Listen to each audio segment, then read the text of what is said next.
as one unit.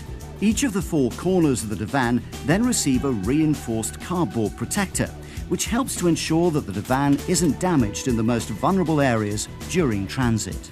The legs or casters and the headboard retaining bolts, which are pre-packaged in a polythene bag, are then stapled to the underside of the bed to ensure that no essential parts are missing when delivered to the customer.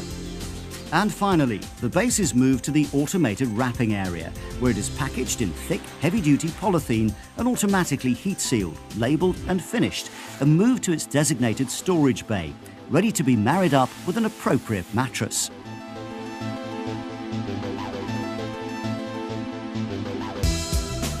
Range of mattresses with wide-ranging specifications. It is important to know and understand what goes into a mattress and the different support systems available to ensure that your final stages of completion. It makes its way to the quality control bay, where it is inspected for defects and cleaned of any loose fibres. The mattress is moved to the final packing area, packed in the automated polythene packing machine and taken to the storage bay to be matched up with a suitable divan base, or the loading bay for dispatch, perhaps even to one of your very own customers.